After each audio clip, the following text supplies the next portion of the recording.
আগামী ফেব্রুয়ারি মাসেই হতে যাচ্ছে জাতীয় নির্বাচন, অর্থাৎ ত্রয়োদশ সংসদ নির্বাচন হতে যাচ্ছে ফেব্রুয়ারি মাসে। এটা মোটামুটি কনফার্ম হয়ে গেছে দেশের রাজনীতি কিংবা সরকারের পক্ষ থেকে, এবং ইতিমধ্যেই জামাত সহ অনেক কয়েকটা দল তাদের প্রার্থীতা ঘোষণা করেছিল।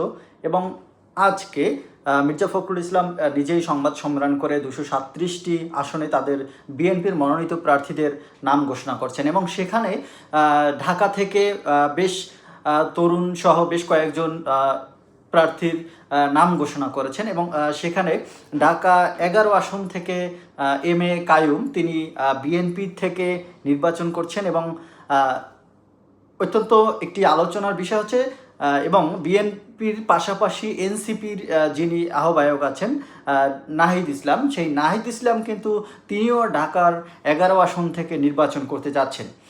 নাহিদ ইসলামদের মার্কা হচ্ছে শাপলাকলি এবং বিএনপির দানের শীষ। তো বিএনপির দানের শীষ এবং এনসিপির শাপলাকলি, এই দুই প্রতীকের ভিতরে হাড্ডাহাড্ডি লড়াই চলতে যাচ্ছে। এবং আগামীতে দেখা যাবে যে নির্বাচনের দিন কে মূল বিজয়ের মালাটি ছিনিয়ে নিয়ে আসতে পারে জনগণের কাছ থেকে, এবং জনগণ কাকে পছন্দ করে সেটি দেখা পর্যন্ত আমাদেরকে অপেক্ষা করতে হবে। আগামী ফেব্রুয়ারি মাসে যে জাতীয় নির্বাচন হতে যাচ্ছে, সেখানে বিএনপির এই প্রার্থী এবং এনসিপির প্রার্থীর ভিতরে কি প্রতিদ্বন্দ্বিতা হচ্ছে সেটা দেখা পর্যন্ত, অর্থাৎ সেটা দেখার জন্য আমাদের সেই পর্যন্ত অপেক্ষা করতে হবে।